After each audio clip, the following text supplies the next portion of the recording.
Oi, pessoal, tudo bem? Hoje eu estou aqui para fazer uma retomada de transformações químicas com vocês e também para ir explicando um pouquinho sobre o que é para fazer no roteiro de estudos de química dessa semana, tá? Lembrando que é uma retomada dos conteúdos que a gente já viu em sala de aula, beleza? Então vamos lá.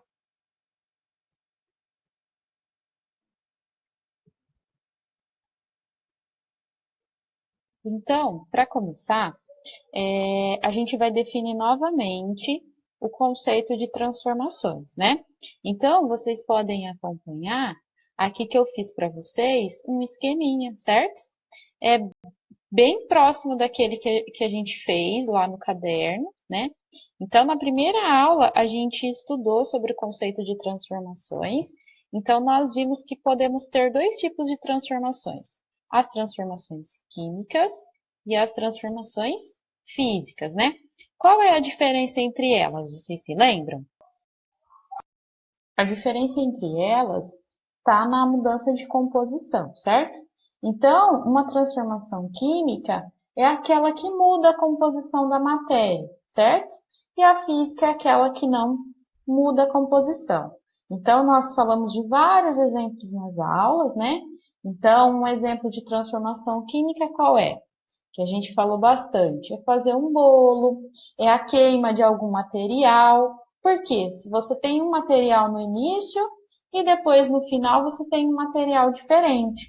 Enquanto que na transformação física, você tem o mesmo material no início e no final, que é o exemplo lá do gelo, né, que a gente falou bastante também. E aí, pessoal, dentro das transformações químicas, nós podemos verificar alguns sinais que elas estão acontecendo, que são as evidências, né? Esses sinais vai depender de cada tipo de transformação. Então, pode ser mudança de cor, de sabor, textura, liberação de gases, mudança na temperatura, pode aumentar a temperatura, pode diminuir, enfim. São várias mudanças que podem ser percebidas e vocês vão verificar que cada transformação é única. Portanto, cada transformação você vai perceber um sinal diferente, tá certo? Então, galera, pessoal, ó, nós temos aqui o que é para ser feito lá do roteiro de estudo, certo? Então, a primeira questão eu quero que vocês expliquem o que é uma transformação química, né? Com as palavras de vocês. Então, se vocês tivessem que explicar para alguém o que é uma transformação química, como que vocês falariam? Então, é essa a resposta da questão número 1. Já a questão número 2, eu coloquei uma tabela com várias transformações. Aqui eu só recortei um pedacinho dela, tá? Então, tem 3 colunas na tabela. Vocês têm aí, ó, o fenômeno analisado, se é uma transformação física ou química, e os sinais perceptíveis. A primeira é o zinco com ácido clorídrico. Eu até coloquei um link aí do YouTube para vocês verem, para vocês relembrarem, tá? Foi uma que vocês fizeram no laboratório, mas se vocês não lembrarem qual é só acessar o vídeo aí do YouTube, tá? Então, vocês vão colocar se é uma transformação física ou química e depois colocar o que vocês percebem que acontece nessa transformação. A outra, né, o segundo fenômeno é o amadurecimento de legumes. É químico ou físico? O que a gente percebe? E assim por diante, tá?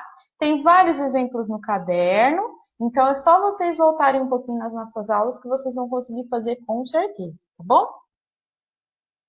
Depois nós estudamos os fatores envolvidos, né?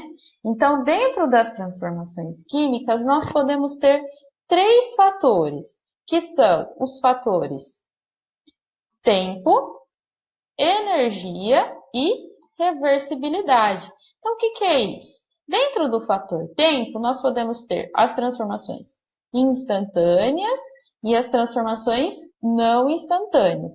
É como o próprio nome diz, né? Instantânea, uma transformação que acontece naquele instante, como a queima de algum material. E não instantâneas são aquelas que demoram um tempinho para acontecer, certo? Aí, quanto ao fator energia, nós podemos ter as transformações endo e exotérmicas.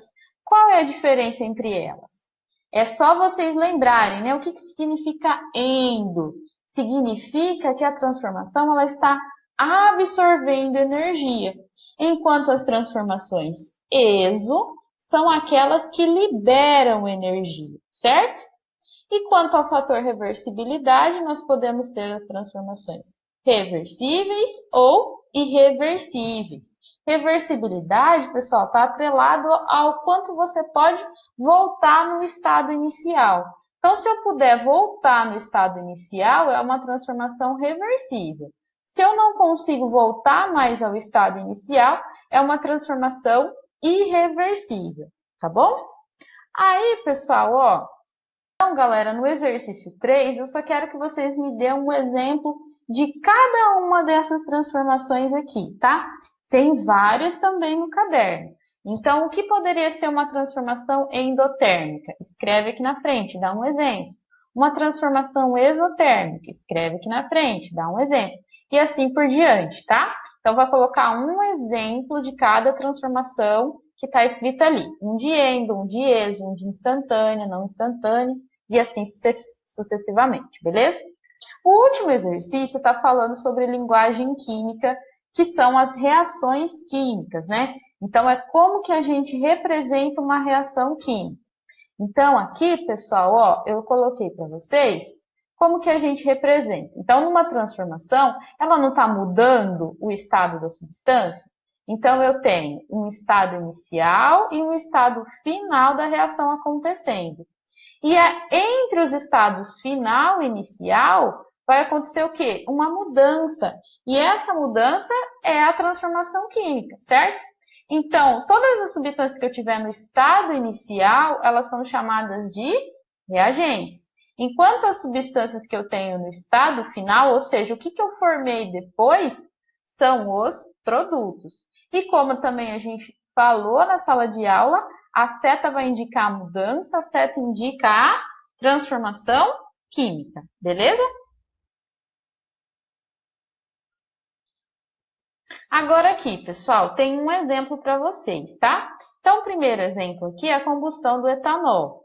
Então, o etanol, quando ele entra em combustão, ele precisa interagir com o gás oxigênio, vai formar, olha a seta aqui indicando que foi transformado, vai formar o gás carbônico e a água. Então, o meu estado inicial, o que eu tinha no início? Etanol e oxigênio. Então, eles são os nossos reagentes.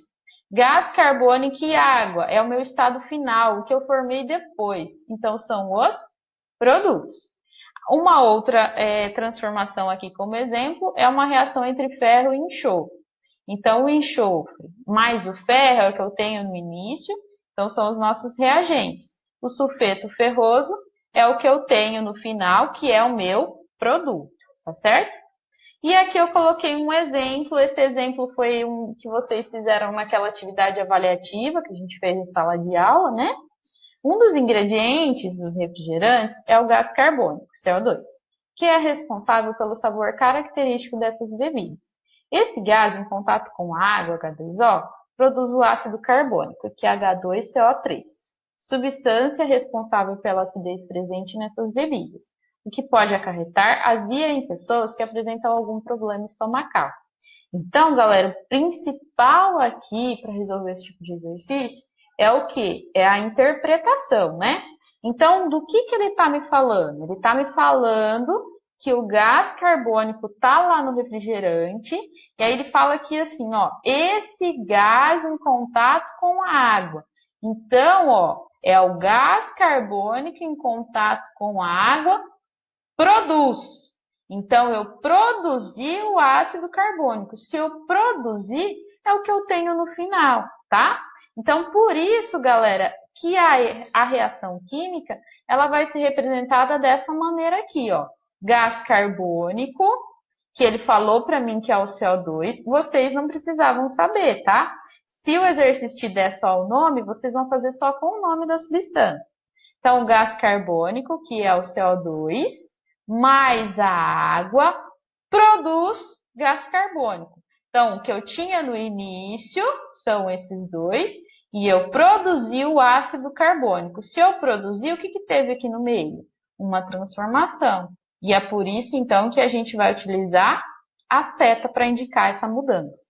Lembrando, tudo que eu tenho no início é reagente, tudo que eu tenho no final são os produtos. Beleza? Então, galera, o último exercício que está lá no roteiro de estudos, o exercício número 4, é para fazer justamente o que eu acabei de explicar para vocês, tá? Vocês vão montar a reação química, tá? Tendo alguma dúvida, é só me chamar. Essas atividades dos roteiros vocês vão me enviar nesse e-mail que está aqui. Também é o e-mail que está lá no Word. E como está escrito lá, vocês vão poder ou fazer no caderno, tá? Ou quem quiser fazer direto no arquivo do Word, pode também e depois me envia tudo por e-mail, tá bom? Um beijão e até mais!